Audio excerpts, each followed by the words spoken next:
get active. And I began to get active, and I began to prepare and do what I could do, according to my possibilities, to be ready when the time came. It didn't take as long as I thought it was going to take, and the miracles began to happen. You see, stewardship moves the hand of God. When God realizes you are on board, and you are willing, like Abraham, don't know how what is going to look like, what's going to happen. I don't need a full picture to get walking. I can trust God along the way. It didn't take so long as I thought it would take. The miracles began to happen, and absolutely every single thing in those two visions and the prophecies have all been fulfilled. Hallelujah. I have walked through that.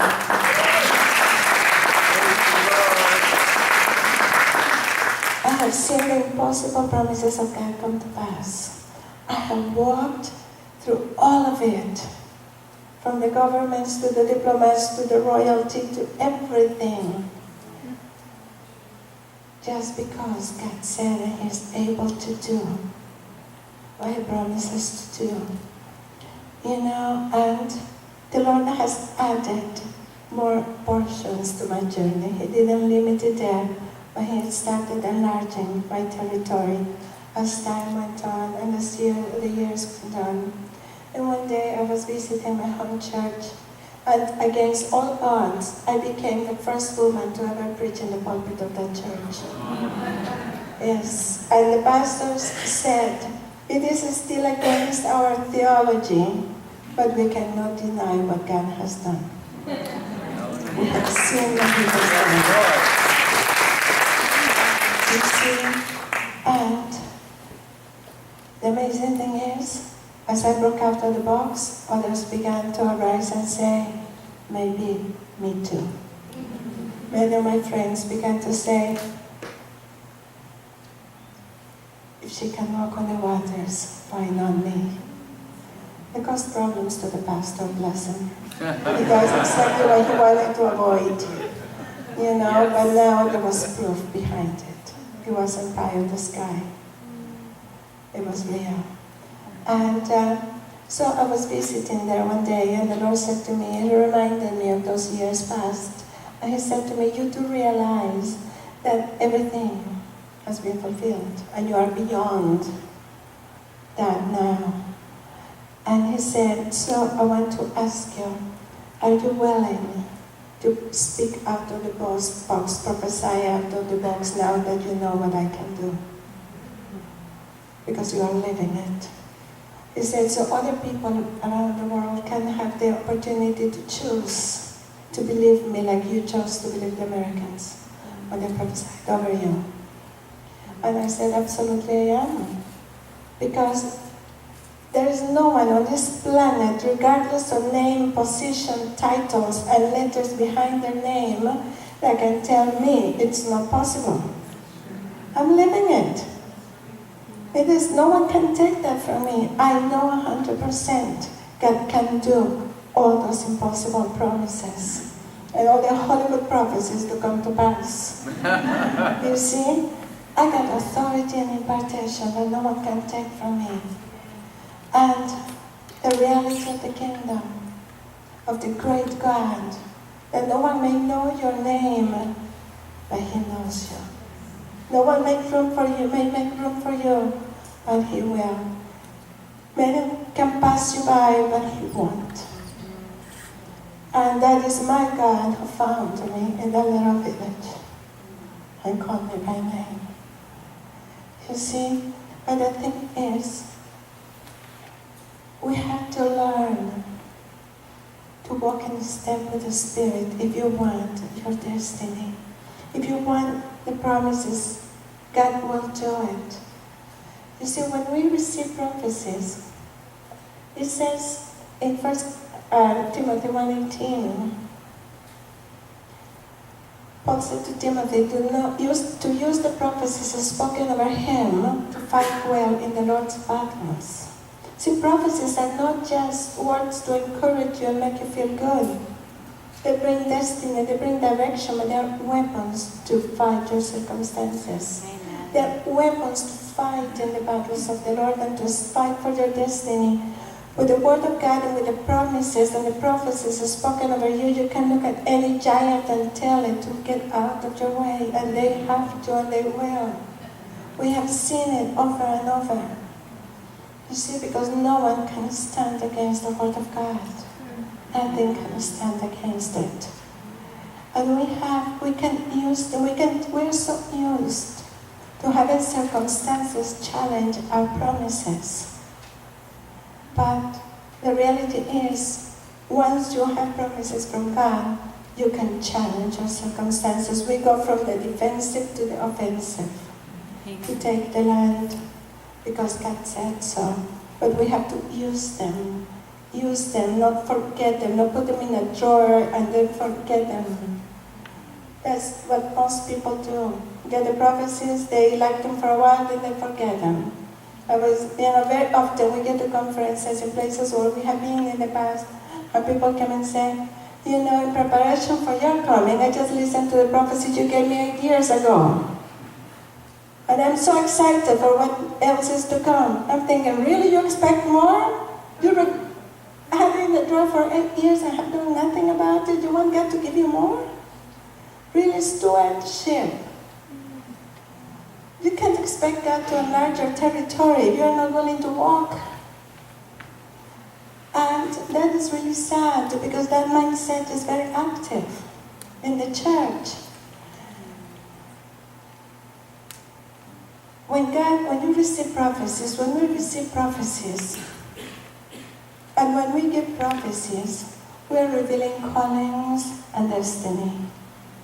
We are speaking the things that are to come for you when you speak destiny. We are revealing callings, but we are not commissioning. There is a big difference between calling and commissioning. And a lot of people drop in that process. Being called is wonderful. To know what you are called to do, to know the plans that God has for you, to know destiny is a wonderful thing. But being commissioned is what makes the difference. You see, prophecy reveals callings. God commissions when you are ready. You must prepare. You must be strong and courageous. You must get ready. See, if you tell me that you discover that your calling in life is to be a mechanic, well, that's wonderful. Good for you. But based on that, I'm not going to let you work in my car. You'll kill me. You will kill me. I want you to study. I want you to graduate, to get the certificate. Pass and get the certificate. Then I will let you work in my car because now you can save my life. And there is this idea that just because God calls you, that's enough. We're dealing with lives, we're dealing with people, we're dealing with hearts, with destiny. This is important. We need to be willing to pay the price, to prepare, to be ready. So God can say, yes, I can commission you now. I can empower that calling and stand behind it. There's lots of people who run with the calling. But God called me to do this, so I'm a pastor's biggest headaches. People are called and don't want to wait to be commissioned. I got a prophecy that says I'm going to preach, I'm a preacher, and I'm the prophet, and now move over. Make room for me, you have to make it happen now, because we got a prophecy. Yes, that's the calling. Now, prepare. Get ready. There's a price to pay along the way. There's training, there's equipping, there's character. The Apostle Paul was called into a great ministry in Acts chapter 9. He was commissioned in Acts chapter 13. There was a gap of 17 years between calling and commissioning. 17 years. in those years, he had to be changed. He had to get free, he had to get healed, he had to get transformed, he had to change mindsets. When he was called, the calling didn't fit the character. He was a Pharisee, a murderer. Yes, he had zeal for God, but nothing else. His behavior and his character were opposite to his calling. And the thing is, a calling you receive today and a great prophecy you receive today is not an endorsement on current character. And as we'll forget many times, it took Paul 17 years for his character to fit the calling. For his character to catch up with the calling and to fit the calling. And we have to be patient, but we have to be diligent. You see, and participate. And yes, talk to your leaders, talk to your pastors. I said, this is the calling, look, listen to what God has said over me. Help me get there. Help me get there. You see, I said to one of my pastors once, okay, get this prophecy now. I got a gift already, and and I want it, and God said it. So, I want to start tomorrow. And he said to me, well, dear, that's wonderful. But you have to slow down. You're going to crash. At this speed, you are not ready to drive this big truck. And you're going to hurt many people along the way. And he would not budge. God bless that pastor. He believed it, but he knew I wasn't ready. I was just called. If he had let me do it because of the calling, it would have been a disaster. And a great disaster for me. It would have wrecked me. I didn't like him. I was very angry with that man. Because he wasn't listening to this amazing calling in my life and these prophecies. Like, what more do you want? And he said, yeah, when the time comes, when God finds you ready, he will reveal the commissioning to man. God commissions. Man, God calls through man, but God commissions.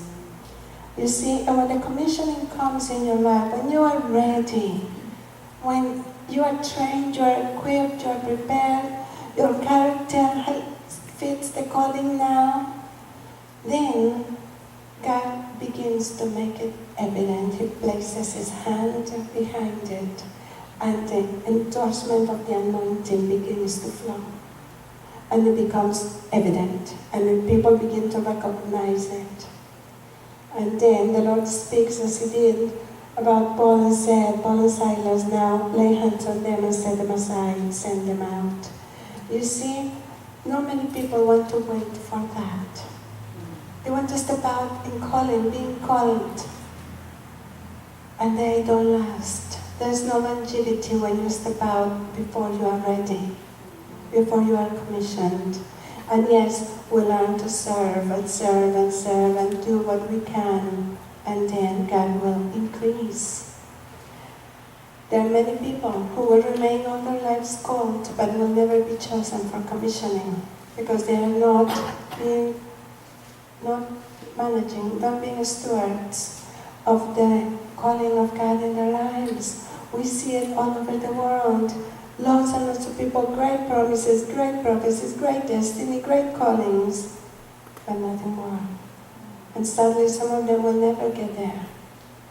They're not teachable, they're not humble, they don't want to be accountable.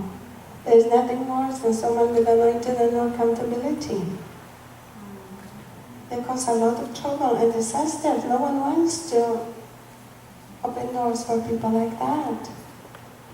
You see, we have to learn all these things so that calling and commissioning can come together. And trust me, God will not pass you by. You know, when the Lord called Ivan, he just got saved.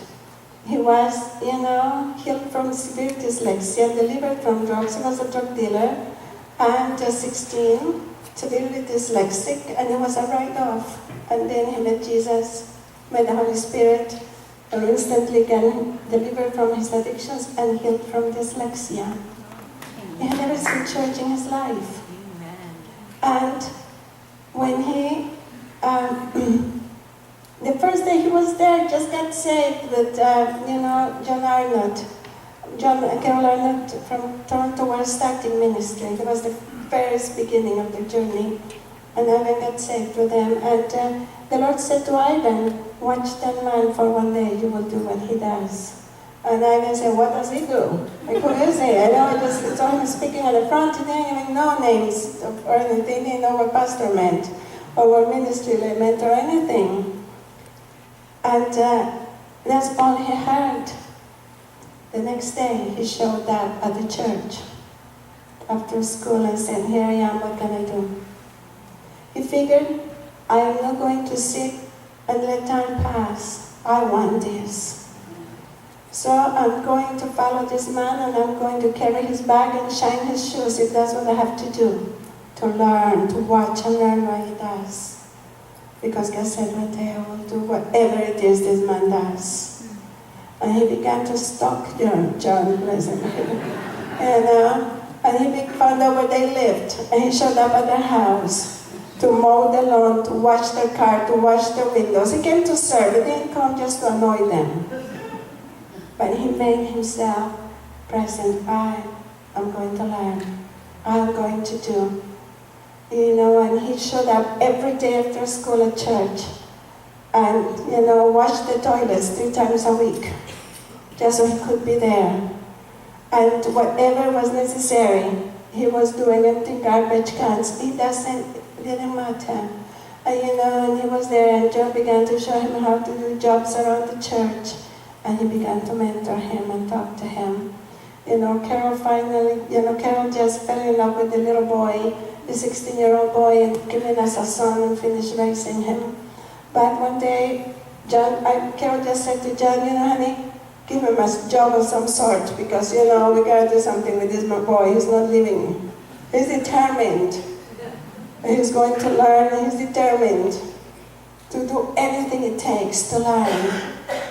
And so they did, and they began to invest into him because he knew he received a calling.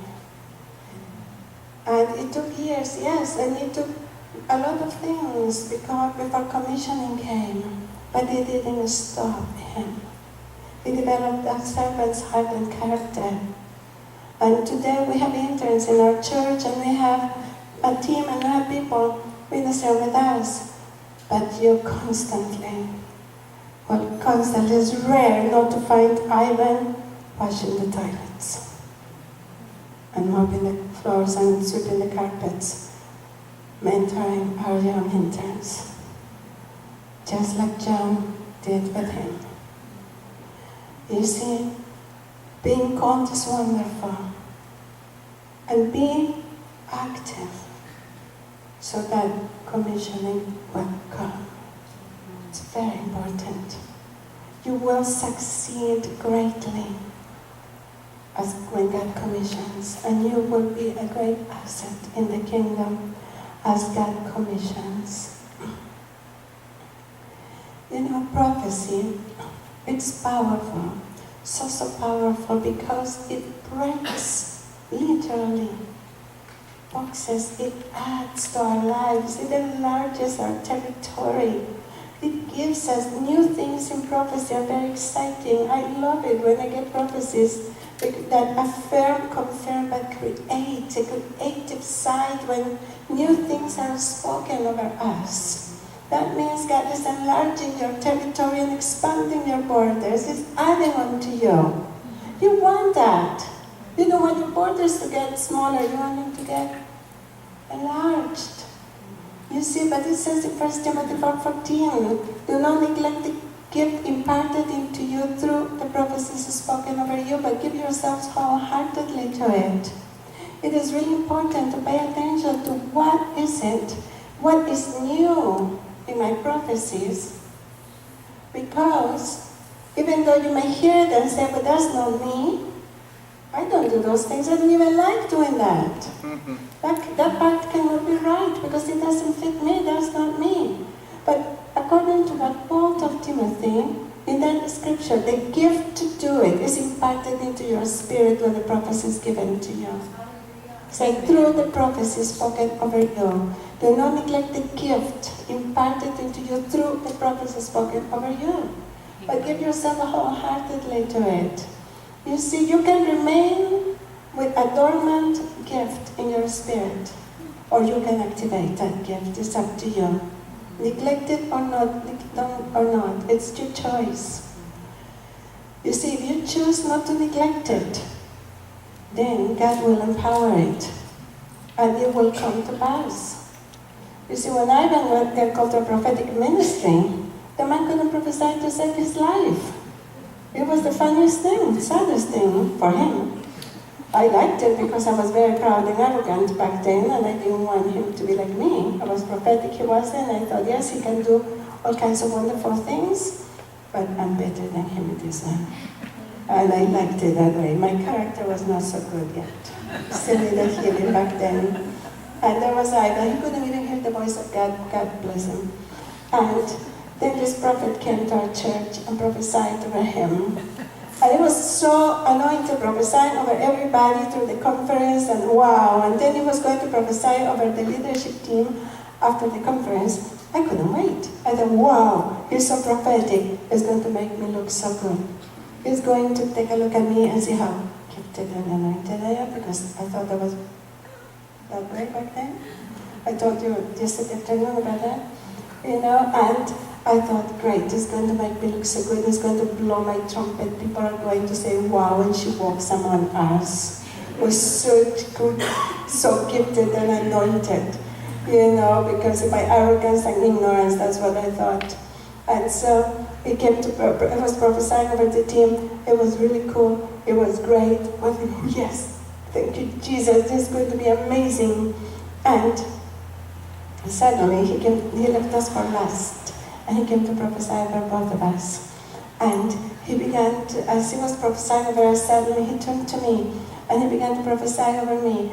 And then he began to tell me about a work of healing God was going to do in my life, and a freedom coming to me, and a journey to freedom and healing, and how it would be. And he was going on, and I was angry. I tell you, I was so mad at that man, because I kept thinking, you're supposed to make me look good. This is what you are supposed to prophesy. Very often, we think we have an agenda when we receive prophecy. These are the things God has to speak about, and we get really upset if He doesn't speak those things. And I was there, and I thought, I need to let this man know he is wrong. He just lost the prophetic. It was prophetic up until 2 minutes ago. And I folded my arms, and my body language was very intimidating. And I stared at him with anger in my eyes, trying to shut him up. I wanted to intimidate him into silence, and he would move on. But God bless him, I couldn't intimidate him. He kept going. As if nothing, it didn't matter to him. He was hearing God, obeying God, and carrying on.